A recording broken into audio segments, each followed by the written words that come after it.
ಎಲ್ರಿಗೂ ನಮಸ್ಕಾರ. Welcome to Bagur class YouTube channel. ನಾನು ನಿಂಗಪ್ಪ ಡಿಎನ್. ಲಾಸ್ಟ್ ಕ್ಲಾಸ್ ನಮಗೆ daily mentality classes in Kannada ಸೀರೀಸ್ನ 14ನೇ ದಿನ ಆಗಿತ್ತು. ಇಂದು 15ನೇ ದಿನ. 15ನೇ ದಿನದ ಮೊದಲ ಪ್ರಶ್ನೆ ಹೀಗಿದೆ: ಎರಡು ಸಂಖ್ಯೆಗಳ ವ್ಯತ್ಯಾಸವು 3 ಆಗಿದ್ದರೆ ಮತ್ತು ಅವುಗಳ ವರ್ಗಗಳ ವ್ಯತ್ಯಾಸವು 39 ಆಗಿದ್ದರೆ ಅವುಗಳಲ್ಲಿ ದೊಡ್ಡ ಸಂಖ್ಯೆ ಯಾವುದು ಅಂತ ಕೇಳಿದಾರೆ. ಎರಡು ಸಂಖ್ಯೆ ಅದಾವಂತ, ಅವುಗಳ ನಡುವಿನ ಡಿಫರೆನ್ಸ್ 3 ಆಗಿದೆ ಅಂತ ಮತ್ತು ಅವುಗಳ ಸ್ಕ್ವೇರ್ಗಳ ನಡುವಿನ ಡಿಫರೆನ್ಸ್ 39 ಆಗಿದೆ ಅಂತ. ಆವೆರಡು ಸಂಖ್ಯೆಗಳಲ್ಲಿ ಅತಿ ದೊಡ್ಡ ಸಂಖ್ಯೆ ಯಾವುದು ಅಂತ ನಮ್ಮ ಕ್ವಶನ್ ಇದೆ. ಆವೆರಡು ಸಂಖ್ಯೆಗಳನ್ನ ನಾನು ಒಂದನ್ನ ಎ ಅಂತ ತಗೊಂಡ್ರೆ ಮತ್ತೊಂದನ್ನ ಬಿ ಅಂತ ತಗೊಳ್ತೀನಿ. ಎ ಅನ್ನೋದು ದೊಡ್ಡ ಸಂಖ್ಯೆ ಅಂತ ತಗೊಳ್ತೀನಿ, ಬಿ ಅನ್ನೋದು ಅವೆರಡರಲ್ಲಿ ಚಿಕ್ಕ ಸಂಖ್ಯೆ ಅಂತ ತಗೊಳ್ತೀನಿ. ಇವಾಗ ಅವ್ರು ಕೊಟ್ಟಿರೋ ಪ್ರಕಾರ ಇವೆರಡು ಸಂಖ್ಯೆಗಳ ನಡುವಿನ ವ್ಯತ್ಯಾಸ ಏನಾಗಿದೆ? 3 ಆಗಿದೆ. ಅವುಗಳ ನಡುವಿನ ವ್ಯತ್ಯಾಸ ಡಿಫರೆನ್ಸ್ 3 ಆಗಿದೆ ಮತ್ತು ಆ ಸಂಖ್ಯೆಗಳ ವರ್ಗಗಳ ನಡುವಿನ ವ್ಯತ್ಯಾಸ 39 ಆಗಿದೆ. 39 ಕೊಟ್ಟಿದ್ದಾರೆ ಸ್ಕ್ವೇರ್ಗಳ ವ್ಯತ್ಯಾಸ. ಇವಾಗ ನಮ್ಗೆ ಕೇಳಿರೋದೇನು? ಎ ವ್ಯಾಲ್ಯೂ ಏನು ಅಂತ ಕೇಳಿದಾರೆ. ಇವೆರಡು ಸಂಖ್ಯೆಗಳಲ್ಲಿ ದೊಡ್ಡ ಸಂಖ್ಯೆ ಏನು ಅಂತ ಕೇಳಿದಾರೆ. ಓಕೆ, ನಮ್ಗೆ ಒಂದು ವಿಷಯ ಗೊತ್ತು. ಏನು ಗೊತ್ತು? A plus B into A minus B equals to A square minus B square ಅಂತ ಗೊತ್ತು. So A square minus B square ಇದ್ದಿದ್ದನ್ನು ನಾನು A plus B into A minus B ಅಂತ ಬರ್ಕೊಳ್ತೀನಿ, ಈಕ್ವಲ್ಸ್ ಟು 39. ನಮ್ಗೆ ಎ ಮೈನಸ್ ಬಿ ವ್ಯಾಲ್ಯೂ ಗೊತ್ತು, ಎಷ್ಟು? 3 ಇದೆ. So A plus B equals to 39 by ಈ ವ್ಯಾಲ್ಯೂ 3 ಅಂದರೆ 3 ಈ ಕಡೆ ಬಂದಾಗ 39ಗೆ ಡಿವೈಡ್ ಆಗುತ್ತೆ. 39 ಬೈ 3, 3 ಒಂದಲೇ 3, 3 ಒಂದಲೇ 3, 3 ಮೂರಲೇ 9. So A plus B equals to 13 ಆಯಿತು. A plus B equals to 13, A minus B equals to 3. ಇದನ್ನು ಇಕ್ವೇಶನ್ 1 ಅಂತ ತೊಗೊಂಡ್ರೆ ಇದನ್ನು ಇಕ್ವೇಶನ್ 2 ಅಂತ ತೊಗೊಳ್ತೀನಿ. ಇವಾಗ ನಾನು ಇಕ್ವೇಶನ್ 1 ಮತ್ತು ಇಕ್ವೇಶನ್ 2ನ ಆ್ಯಡ್ ಮಾಡ್ತೀನಿ. LHS ಅಂದ್ರೆ ಲೆಫ್ಟ್ ಸೈಡ್ ಇರೋದನ್ನ ಲೆಫ್ಟ್ ಸೈಡ್ಗೆ ಆ್ಯಡ್ ಮಾಡ್ತೀನಿ. ಈಕ್ವಲ್ ಆದ್ಮೇಲೆ ಏನು ರೈಟ್ ಸೈಡ್ ಇದೆ ಆ ರೈಟ್ ಸೈಡ್ನ ರೈಟ್ ಸೈಡ್ಗೆ ಆ್ಯಡ್ ಮಾಡ್ತೀನಿ. ಇವಾಗ ಏನಾಗುತ್ತೆ? A minus B plus A plus B ಏನಾಗುತ್ತೆ? A minus B plus A plus B equals to 3 plus 13 ಆಗುತ್ತೆ. 3 plus 13 minus B plus B cancel. A plus A ಅಂದರೆ 2a, 2a equal to 13 plus 3 ಅಂದರೆ 16. A equals to 16 by 2 ಅಂದರೆ 8. So ಅವೆರಡೂ ಸಂಖ್ಯೆಗಳಲ್ಲಿ ದೊಡ್ಡ ಸಂಖ್ಯೆ ನಮಗೆ option C 8 ಆಗಿರುತ್ತೆ. ಒಂದು ವೇಳೆ ಸಣ್ಣ ಸಂಖ್ಯೆ ಕೇಳಿದ್ರ ಸೊ ಇವುಗಳ ನಡುವಿನ ವ್ಯತ್ಯಾಸ ಅಂದಮೇಲೆ 8ರಲ್ಲಿ 5ಅನ್ನು ಕಳೆದಾಗ ನಮಗೆ 3 ಬರುತ್ತೆ. ಸೊ 5 ಅನ್ನೋದು ಸಣ್ಣ ಸಂಖ್ಯೆ ಆಗ್ತಿತ್ತು. ನೆಕ್ಸ್ಟ್ ಕ್ವಶನ್: ಕೊಟ್ಟಿರುವ ಮೂರು ಪದಗಳ ನಡುವೆ ಒಂದೇ ರೀತಿಯ ಸಂಬಂಧವನ್ನು ಹೊಂದಿರುವ ಪದವನ್ನು ಆಯ್ಕೆ ಮಾಡಿ. ಸೊ ಯುವಾನ್ ಕೊಟ್ಟಿದ್ದಾರೆ, ಕ್ಯಾಟ್ ಕೇಳಿದ್ದಾರೆ, ಕ್ಯಾಟ್ ಕೊಟ್ಟಿದ್ದಾರೆ, ಲೇರಾ ಕೊಟ್ಟಿದ್ದಾರೆ ಮತ್ತು ಇವುಗಳಿಗೆ ಹೊಂದಾಣಿಕೆಯಾಗುವ ಪದ ಯಾವುದು ಅಂತ ನಮಗೆ ಕೇಳಿದ್ದಾರೆ. ಯುವಾನ್ ಅನ್ನೋದು, ಕಿಯಾಟ್ ಅನ್ನೋದು ಮತ್ತು ಲೇರಾ ಅನ್ನೋದು ಇವು ಕೆಲವು ದೇಶಗಳ ಕರೆನ್ಸಿ ಆಗಿವೆ. ಯುವಾನ್ ಅನ್ನೋದು ಚೀನಾದ ಕರೆನ್ಸಿ, ಕಿಯಾಟ್ ಅನ್ನೋದು ಮಯನ್ಮಾರ್ದ ಕರೆನ್ಸಿ, ಲೇರಾ ಅನ್ನೋದು ಟರ್ಕಿಯ ಕರೆನ್ಸಿ. ಸೊ ಇವು ಕೊಟ್ಟಿರೋ 4 ಆಪ್ಷನ್ಗಳಲ್ಲಿ ಯಾವುದಾದ್ರೂ ಒಂದು ಆಪ್ಷನ್ ಯಾವುದಾದ್ರೂ ಒಂದು ದೇಶದ ಕರೆನ್ಸಿ ಆಗಿದ್ರೆ ನಮಗೆ ಅದೇ ಆನ್ಸರ್ ಆಗುತ್ತೆ. ಸೊ ಇಲ್ಲಿ ಆನ್ಸರ್ ಯಾವುದಂದ್ರೆ ದೀರಮ್. ದೀರಮ್ ಅನ್ನೋದು UAEಯ ಕರೆನ್ಸಿ ಆಗಿರುತ್ತೆ. ಮ್ಯಾಡ್ರಿಡ್ ಅನ್ನೋದು ಸ್ಪೇನ್ನ ಕ್ಯಾಪಿಟಲ್ಲು, ಟರ್ಕಿ ಅನ್ನೋದು ಒಂದು ಕಂಟ್ರಿ. ಸೊ ಇದಾಗಲ್ಲ. ಬರ್ಲಿನ್ ಅನ್ನೋದು ಜರ್ಮನಿಯ ಕ್ಯಾಪಿಟಲ್ ಅದು. ಸೊ ಇಲ್ಲಿ ದೀರಮ್ ಅನ್ನೋದು ಒಂದೇ ಒಂದು ದೇಶದ ಕರೆನ್ಸಿ ಆಗಿದೆ. ಸೊ ಈ ಪದಗಳಿಗೆ ಹೊಂದಾಣಿಕೆಯಾಗುವ ಪದ theorem. Option A is the right answer. Next question: 3 ಸಂಖ್ಯೆಗಳ ಮೊತ್ತ 132. ಮೊದಲ ಸಂಖ್ಯೆ ಎರಡನೇ ಸಂಖ್ಯೆ 2ರಷ್ಟಿದೆ ಮತ್ತು ಮೂರನೇ ಸಂಖ್ಯೆ ಮೊದಲ ಸಂಖ್ಯೆಯ 3ನೇ 1ರಷ್ಟು ಇದೆ. ಎರಡನೇ ಸಂಖ್ಯೆ ಯಾವುದು ಅಂತ ಕೇಳಿದಾರ. ಓಕೆ, 3 ಸಂಖ್ಯೆಗಳ ಮೊತ್ತ ಕೊಟ್ಟಿದಾರ, 132 ಇದೆ. ಸೊ ಆ ಸಂಖ್ಯೆಗಳು ಯಾವುವು ಅಂತ ನಾವು ನೋಡ್ಕೋಬೇಕಾಗಿದೆ. ಇವಾಗ ಮೊದಲನೇ ಸಂಖ್ಯೆ ಏನಾಗಿದೆ ಅಂದ್ರೆ ಎರಡನೇ ಸಂಖ್ಯೆ 2ರಷ್ಟಿದೆ ಅಂತ. ಅಂದ್ರೆ ಎರಡನೇ ಸಂಖ್ಯೆ 1 ಆಗಿದ್ರೆ ಮೊದಲನೇ ಸಂಖ್ಯೆ 2 ಆಗಿದೆ. ಮೊದಲನೇ ಸಂಖ್ಯೆ ಎರಡನೇ ಸಂಖ್ಯೆಯ 2ರಷ್ಟಿದೆ. ಓಕೆ, ಮೂರನೇ ಸಂಖ್ಯೆ ಮೊದಲ ಸಂಖ್ಯೆಯ 3ನೇ 1ರಷ್ಟಿದೆ ಅಂತ. ಸೊ ಈಗೇನು ಮೂರನೇ ಸಂಖ್ಯೆ ಬರುತ್ತಲ್ಲ ಅದು ಈ ಮೊದಲನೇ ಸಂಖ್ಯೆಯ 3ನೇ 1ರಷ್ಟಿದೆ ಅಂತ. ಅಂದ್ರೆ ಮೊದಲನೇ ಸಂಖ್ಯೆ 2 ಇದೆ, ಇದರ 3ನೇ 1ರಷ್ಟು ಅಂದ್ರೆ 1/3 ಮಲ್ಟಿಪ್ಲೈ ಮಾಡಬೇಕು. ಸೊ ಏನು ಬರುತ್ತೆ? 2/3 ಬರುತ್ತೆ. ಸೊ ಮೂರನೇ ಸಂಖ್ಯೆ ಅನ್ನೋದು ಮೊದಲನೇ ಸಂಖ್ಯೆಯ 3ನೇ 1ರಷ್ಟಿದೆ. ನಮಗೆ ಫ್ರಾಕ್ಷನ್ ಅಲ್ಲಿ ಅಥವಾ ಭಿನ್ನ ರಾಶಿಯಲ್ಲಿ ಯಾವಾಗಲೂ ನಮಗೆ ರೇಷಿಯೋನಲ್ಲಿ ಯಾವಾಗಲೂ ನಮಗೆ ಭಿನ್ನ ರಾಶಿಯಲ್ಲಿ ಇರಬಾರ್ದವು. ಸೊ ಇಲ್ಲಿ 2/3 ಅನ್ನೋದು ಭಿನ್ನ ರಾಶಿ ಆಗಿರೋದ್ರಿಂದ ನಾವು 3ನ ರಿಮೂವ್ ಮಾಡಬೇಕಾಗುತ್ತೆ. ಸೊ 3ನ ರಿಮೂವ್ ಮಾಡ್ಬೇಕಂದ್ರೆ ಈ 3 ಸಂಖ್ಯೆಗಳಿಗೂ ನಾನು 3ರಿಂದ ಮಲ್ಟಿಪ್ಲೈ ಮಾಡ್ತೀನಿ. ಅವಾಗ ಏನಾಗುತ್ತೆ? ಇದಕ್ಕೂ 3ರಿಂದ ಮಲ್ಟಿಪ್ಲೈ ಮಾಡ್ತೀನಿ, ಇದಕ್ಕೂ 3ರಿಂದ ಮಲ್ಟಿಪ್ಲೈ ಮಾಡ್ತೀನಿ, ಇದಕ್ಕೂ 3ರಿಂದ ಮಲ್ಟಿಪ್ಲೈ ಮಾಡ್ತೀನಿ. ಇದೇನಾಗುತ್ತೆ 3 6 ರೇಷೋ 3 3 ರೇಷೋ ಈ 3 ಕ್ಯಾನ್ಸಲ್ ಆಗುತ್ತೆ, 2 ಉಳಿಯುತ್ತೆ 2. ಸೊ ಆ 3 ಸಂಖ್ಯೆಗಳು ಯಾವ್ಯಾವು ಅಂದ್ರೆ 6:3:2 ಯೂನಿಟ್ನಲ್ಲಿ ಇವೆ ಆ 3 ಸಂಖ್ಯೆಗಳು. ಇವಾಗ ಅವುಗಳ ಮೊತ್ತ 132 ಆಗಿದೆ ಅಂತ. ಸೊ ನೋಡೋಣ ಮೊತ್ತ ಎಷ್ಟು ಯೂನಿಟ್ ಬರುತ್ತೆ ಅಂತ. 6 3 9 9 2 11. ಸೊ ಈ 11 ಯೂನಿಟ್ ಅನ್ನೋದೇ ನಮಗೆ 132 ಆಗಿದ್ರೆ ನಮಗೆ ಕೇಳಿರೋದೇನು, ಎರಡನೇ ಸಂಖ್ಯೆ ಯಾವ್ದು ಅಂತ ಕೇಳಿದಾರೆ. ಎರಡನೇ ಸಂಖ್ಯೆ 3 ಯೂನಿಟ್ ಇದೆ. ಸೊ ಹಾಗಾದ್ರೆ 3 ಯೂನಿಟ್ ಅನ್ನೋದು ಏನಾಗುತ್ತೆ, 11 11 11 11 2 ಉಳಿತು 22 ಆಯ್ತು, 11 22 12 ಇಂಟು 3 ಅಂದ್ರೆ 36. ಸೊ ಎರಡನೇ ಸಂಖ್ಯೆ ನಮಗೆ 36 ಆಗಿರುತ್ತೆ. Option B is the right answer. Next question, ಸರಣಿಯನ್ನು ಪೂರ್ಣಗೊಳಿಸುವ ನಿರ್ದಿಷ್ಟವಾದವುಗಳಿಂದ ಸರಿಯಾದ ಪರ್ಯಾಯವನ್ನು ಆರಿಸಿ.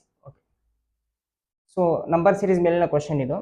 ನಂಬರ್ ಸೀರೀಸ್ನಲ್ಲಿ ಸೀರೀಸ್ ಇನ್ಕ್ರೀಸಿಂಗ್ ಆರ್ಡರ್ನಲ್ಲಿದ್ದಾಗ ಒಂದು ಎಡಿಷನ್ ಆಗಿರುತ್ತೆ ಅಥವಾ ಮಲ್ಟಿಪ್ಲಿಕೇಶನ್ ಆಗಿರುತ್ತೆ.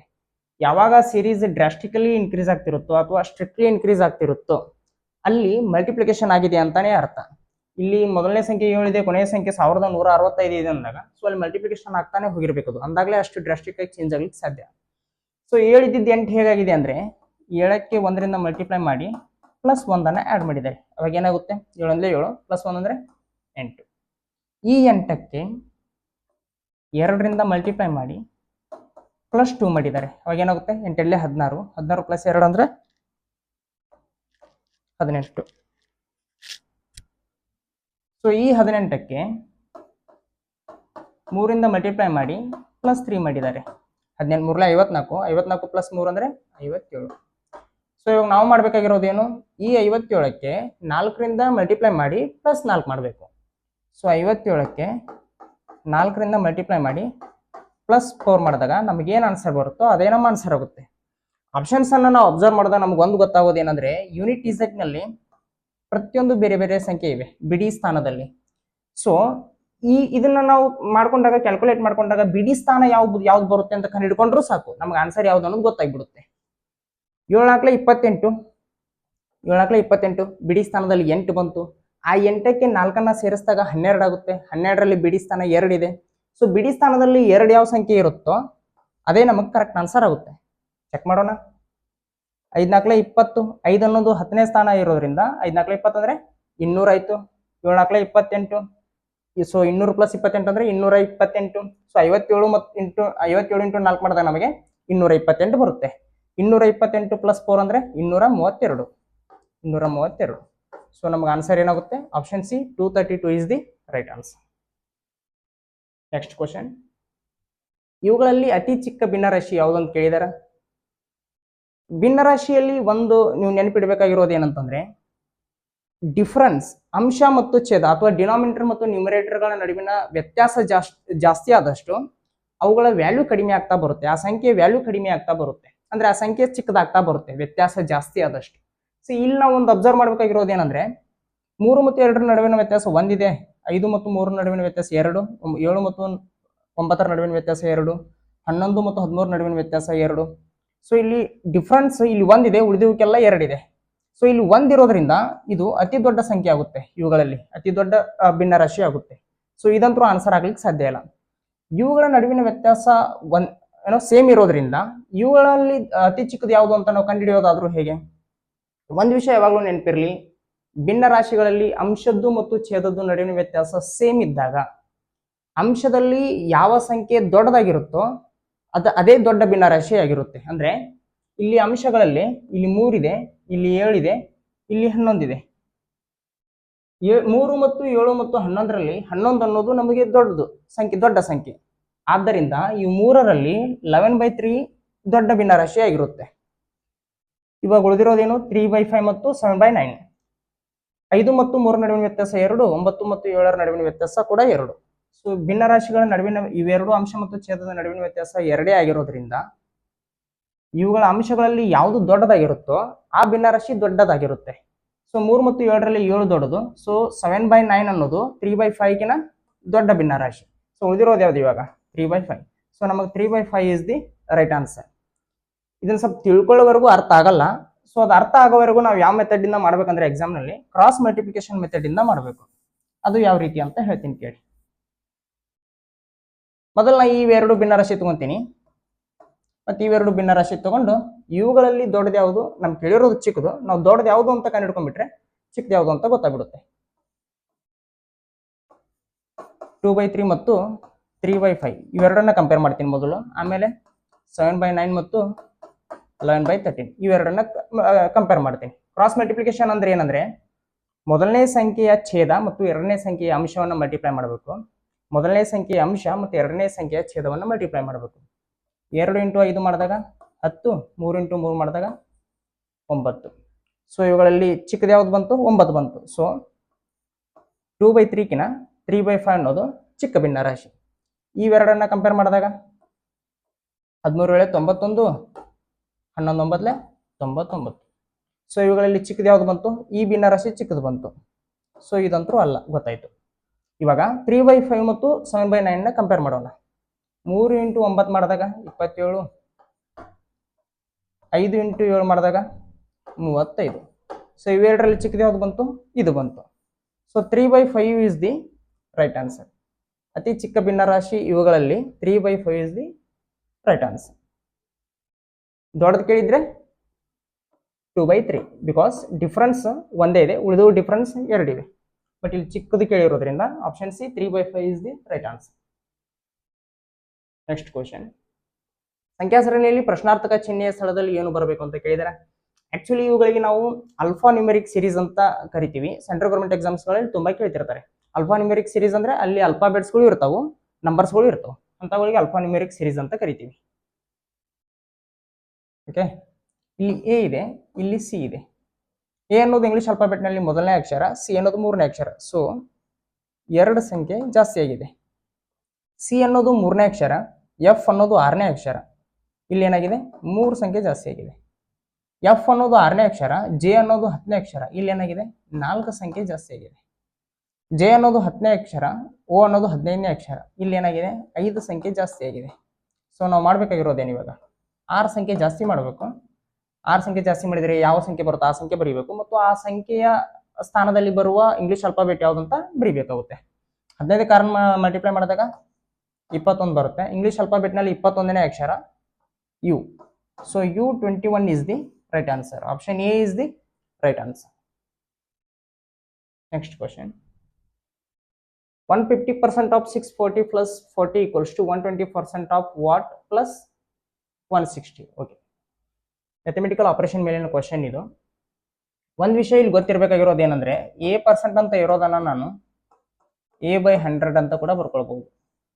A% ಅಂದ್ರೇನೆ ಅದರ ಅರ್ಥ 100ಕ್ಕೆ A ಅಂತ. ಇಲ್ಲಿ 150% ಅಂತ ಇರೋದನ್ನ ನಾನು 150/100 ಅಂತ ಬರ್ಕೊಳ್ತೀನಿ. ಇಂಟು 640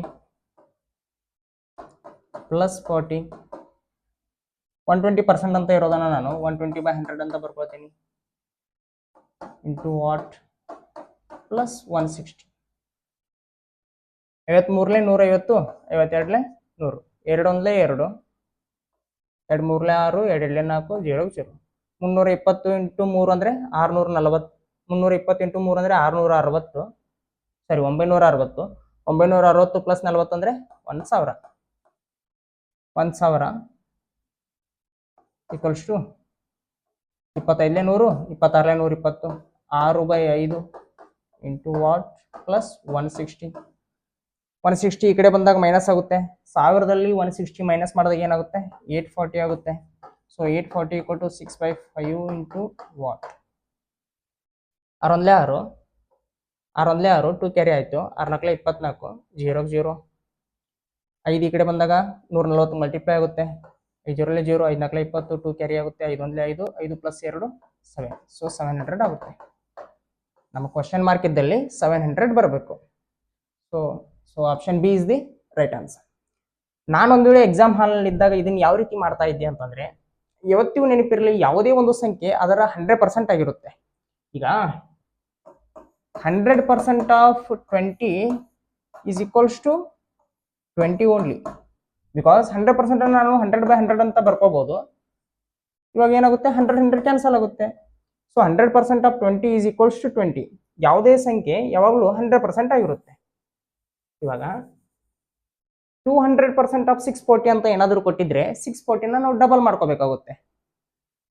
ಇವಾಗ 150% ಆಫ್ 640 ಅಂತ ಕೊಟ್ಟಿರೋದ್ರಿಂದ ಈ 640ಗೆ ನಾವು 640ಯ ಅರ್ಧವನ್ನ ಆ್ಯಡ್ ಮಾಡಬೇಕು.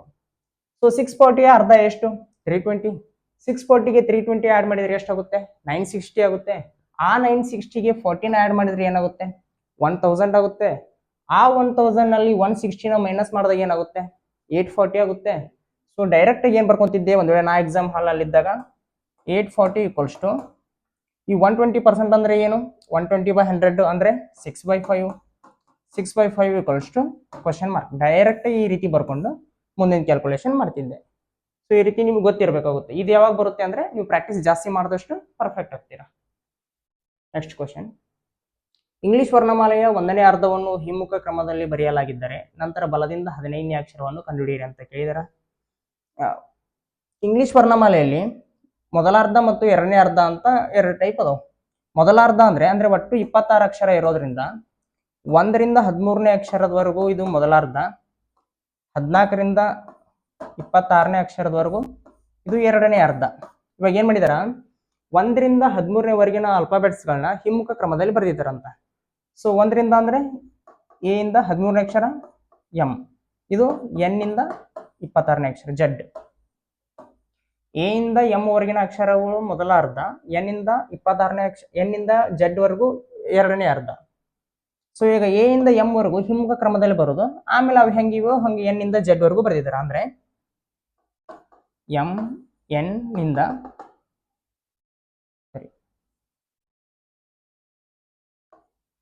ಎಂ ಎಲ್ ಕೆ ಜೆ ಈ ರೀತಿ ಎವರೆಗೂ ಬರೆದಿದ್ದಾರೆ. ಆಮೇಲೆ N O P Q R S Z ವರೆಗೂ ಬರೆದಿದ್ದಾರೆ. ಸೊ ಈ ರೀತಿ ಬರ್ಕೊಂಡಿದ್ದಾರಂತ. ಮೊದಲನೇ ಅರ್ಧವನ್ನ ಹಿಮ್ಮುಖ ಕ್ರಮದಲ್ಲಿ ಬರೋದು, ಎರಡನೇ ಅರ್ಧವನ್ನ ಅದೇ ಹೇಗಿದೆಯೋ ಹಾಗೆ ಬರ್ದಿದ್ದಾರಂತ. ಬಲದಿಂದ 15ನೇ ಅಕ್ಷರ ಏನಾಗುತ್ತೆ ಅಂತ ನಮ್ ಕ್ವಶನ್ ಕೇಳಿದಾರೆ. ಅಂದ್ರೆ ಈ ಕಡೆಯಿಂದ ಎನಿಸ್ಕೊಂತ ಬಂದಾಗ ನಮಗ 15ನೇ ಅಕ್ಷರ ಏನಾಗುತ್ತೆ ಅಂತ ಕೇಳಿದಾರೆ. ಈ ಕಡೆಯಿಂದ ಎನಿಸ್ಕೊಂತ ಬಂದಾಗ ಎನ್ ವರೆಗೂ 13 ಆಗುತ್ತೆ. ಬಿಕಾಸ್ 14ರಿಂದ 26ನೇ ಅಕ್ಷರದವರೆಗಿನ ಸಂಖ್ಯೆಗಳು 13. ಸೊ ಎನ್ ವರೆಗೂ 13 ಅಕ್ಷರಗಳಾಯ್ತು. 14ನೇ ಅಕ್ಷರ ಎಂ ಆಗುತ್ತೆ, 15ನೇ ಅಕ್ಷರ ಎಲ್ ಆಗುತ್ತೆ. ನಮ್ಮ ಕ್ವಶನ್ ಕೇಳಿರೋದೇನು? ಓ ಕ್ಷಮೆ ಇರಲಿ, ಇಲ್ಲಿ ಹಿಮ್ಮುಖ ಕ್ರಮವಾಗಿ ಬರೆದಿರೋದ್ರಿಂದ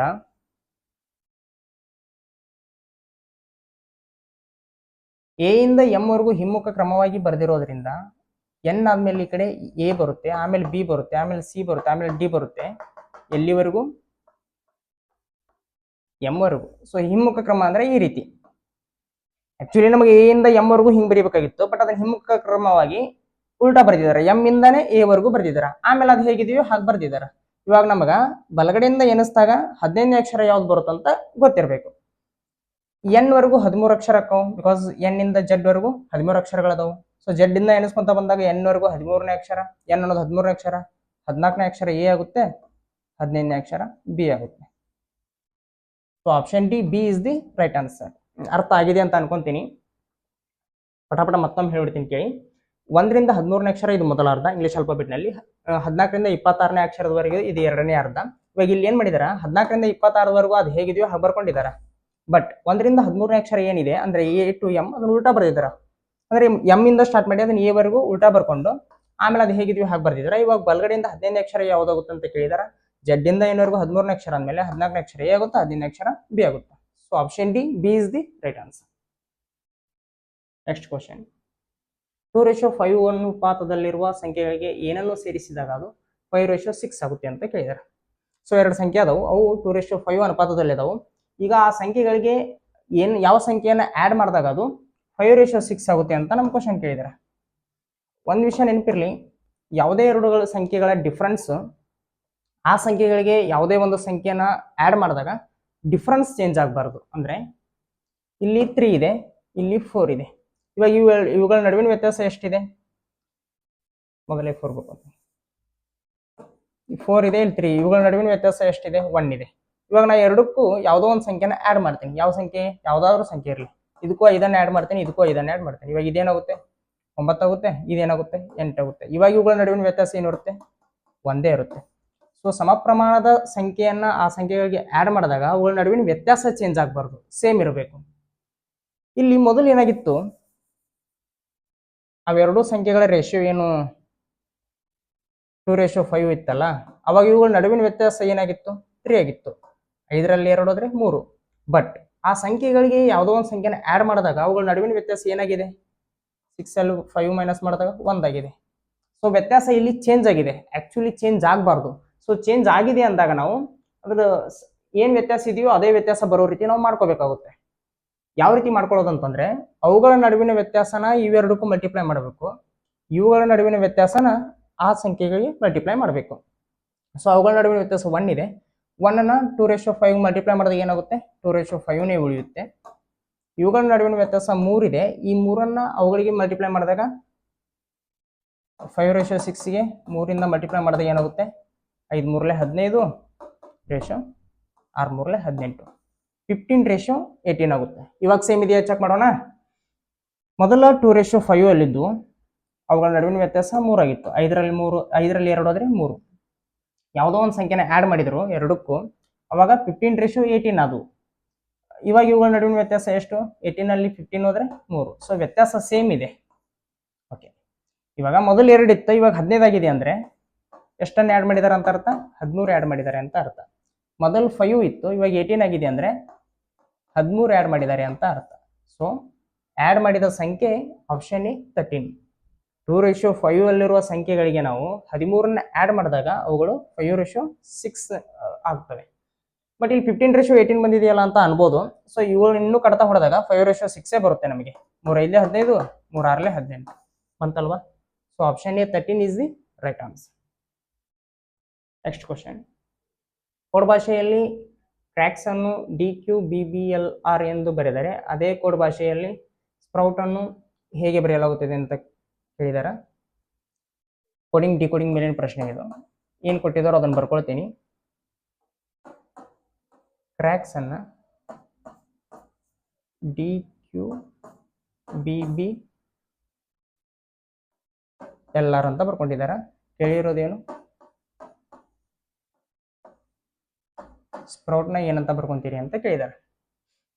ಸಿ ಅನ್ನೋದು ಇಂಗ್ಲಿಷ್ ಆಲ್ಫಾಬೆಟ್ನಲ್ಲಿ 3ನೇ ಅಕ್ಷರ, ಆರ್ ಅನ್ನೋದು 15ನೇ ಅಕ್ಷರ, ಎ ಅನ್ನೋದು 1ನೇ ಅಕ್ಷರ, ಸಿ ಅನ್ನೋದು 3ನೇ ಅಕ್ಷರ, ಕೆ ಅನ್ನೋದು 11ನೇ ಅಕ್ಷರ, ಎಸ್ ಅನ್ನೋದು 19ನೇ ಅಕ್ಷರ, ಡಿ ಅನ್ನೋದು 4ನೇ ಅಕ್ಷರ, ಕ್ಯೂ ಅನ್ನೋದು 17ನೇ ಅಕ್ಷರ, ಬಿ ಅನ್ನೋದು 2ನೇ ಅಕ್ಷರ, ಬಿ ಅನ್ನೋದು 2ನೇ ಅಕ್ಷರ, ಎಲ್ ಅನ್ನೋದು 12ನೇ ಅಕ್ಷರ, ಆರ್ ಅನ್ನೋದು 18ನೇ ಅಕ್ಷರ. ಸೊ ಇಲ್ಲಿ ಏನಾಗಿದೆ, 3 ಇದ್ದಿದ್ದು 4 ಆಗಿದೆ ಅಂದ್ರೆ ಒಂದು ಸಂಖ್ಯೆ ಜಾಸ್ತಿ ಮಾಡಿದಾರ. 18 ಇದ್ದಿದ್ದು 17 ಆಗಿದೆ ಅಂದ್ರೆ ಒಂದು ಸಂಖ್ಯೆ ಕಡಿಮೆ ಮಾಡಿದಾರ. 1 ಇದ್ದಿದ್ದು 2 ಆಗಿದೆ ಅಂದ್ರೆ ಒಂದು ಸಂಖ್ಯೆ ಜಾಸ್ತಿ ಮಾಡಿದಾರ. 3 ಇದ್ದಿದ್ದು 2 ಆಗಿದೆ ಅಂದ್ರೆ ಒಂದು ಸಂಖ್ಯೆ ಕಡಿಮೆ ಮಾಡಿದಾರ. 11 ಇದ್ದು 12 ಆಗಿದೆ, ಒಂದು ಸಂಖ್ಯೆ ಜಾಸ್ತಿ ಮಾಡಿದಾರ. 19 ಇದ್ದು 18 ಆಗಿದೆ, ಒಂದು ಸಂಖ್ಯೆ ಕಡಿಮೆ ಮಾಡಿದಾರ. ಸೊ ಒಂದು ಸಂಖ್ಯೆ ಜಾಸ್ತಿ ಮಾಡೋದು, ನೆಕ್ಸ್ಟ್ ಸಂಖ್ಯೆ ಕಡಿಮೆ ಮಾಡೋದು, ಮತ್ತೆ ನೆಕ್ಸ್ಟ್ ಸಂಖ್ಯೆ ಜಾಸ್ತಿ ಮಾಡೋದು, ಈ ರೀತಿ ಮಾಡ್ತಾ ಹೋಗಿದಾರ. ಎಸ್ ಅನ್ನೋದು 19ನೇ ಅಕ್ಷರ, ಪಿ ಅನ್ನೋದು 16ನೇ ಅಕ್ಷರ, ಆರ್ ಅನ್ನೋದು 17ನೇ ಅಕ್ಷರ, ಯು ಅನ್ನೋದು 15ನೇ ಅಕ್ಷರ, ಯು ಅನ್ನೋದು 21ನೇ ಅಕ್ಷರ ಮತ್ತು ಟಿ ಅನ್ನೋದು 20ನೇ ಅಕ್ಷರ. ಸೊ ಇವಾಗ ನಾವು ಅದನ್ನೇ ಮಾಡಬೇಕು. ಮೊದಲನೇ ಸಂಖ್ಯೆನ ಜಾಸ್ತಿ ಮಾಡಿದಾರ, ಇವಾಗ ಜಾಸ್ತಿ ಮಾಡಿದಾರ. 19 ಸಂಖ್ಯೆನ ಒಂದು ಸಂಖ್ಯೆ ಜಾಸ್ತಿ ಮಾಡಿದ್ರೆ 20 ಆಗುತ್ತಾ. ಸೊ 20ನೇ ಅಕ್ಷರ ಯಾವುದು, ಟಿ. ಆಮೇಲೆ 18 ಇದ್ದು 17 ಆಗಿದೆ ಅಂದ್ರೆ ಒಂದು ಸಂಖ್ಯೆ ಕಡಿಮೆ ಆಗಿದೆ. ಸೊ 16 ಇದ್ದದ್ದು ಒಂದು ಕಡಿಮೆ ಮಾಡಿದ್ರೆ 15 ಆಗುತ್ತೆ. 15ನೇ ಅಕ್ಷರ ಓ. ಆಮೇಲೆ ಒಂದು ಸಂಖ್ಯೆ ಜಾಸ್ತಿ ಆಗಿದೆ, 1 ಇದ್ದು 2 ಆಗಿದೆ. ಸೊ 18 ಇದ್ದಿದ್ದು ಇವಾಗ 19 ಆಗಬೇಕು. 19ನೇ ಅಕ್ಷರ ಎಸ್. 3 ಇದ್ದು 2 ಆಗಿದೆ, ಒಂದು ಕಡಿಮೆ ಆಗಿದೆ. ಸೊ 15 ಇದ್ದಿದ್ದು ಒಂದು ಕಡಿಮೆ ಆದ್ರೆ 14 ಆಗುತ್ತೆ. 14ನೇ ಅಕ್ಷರ ಎನ್. ಆಮೇಲೆ 11 ಇದ್ದು 12 ಆಗಿದೆ, ಒಂದು ಜಾಸ್ತಿ ಆಗಿದೆ. ಸೊ 21 ಇದ್ದು ಒಂದು ಜಾಸ್ತಿ ಆದ್ರೆ 22 ಆಯ್ತು. 22ನೇ ಅಕ್ಷರ ವಿ. 19 ಇದ್ದು 18 ಆಗಿದೆ ಅಂದ್ರೆ ಒಂದು ಸಂಖ್ಯೆ ಕಡಿಮೆ ಆಗಿದೆ. ಸೊ 20 ಇದ್ದು 19 ಆಗಬೇಕು. ಸೊ 19ನೇ ಅಕ್ಷರ ಎಸ್. ನಮಗೆ ಆನ್ಸರ್ ಏನಾಗುತ್ತೆ, TOSNVS. TOSNVS. Option B is the right answer. Easy. Next question, 18 ಲೇಖನಗಳ ವೆಚ್ಚ 15 ಲೇಖನಗಳ ಮಾರಾಟದ ಬೆಲೆಗೆ ಸಮನಾಗಿದ್ದರೆ ಲಾಭದ ಪ್ರಮಾಣ ಏನು ಅಂತ ನಮ್ಗೆ ಕ್ವಶನ್ ಕೇಳಿದ್ದಾರೆ.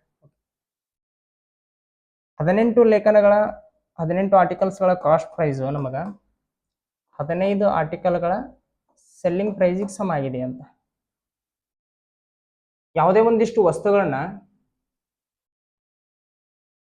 18 ವಸ್ತುಗಳನ್ನ ನಾವು ಕೊಂಡ್ಕೊಂಡು ಬಂದಾಗ ಎಷ್ಟು ಖರ್ಚಾಗಿರುತ್ತೋ, ಒಂದು ನಿಮಿಷ,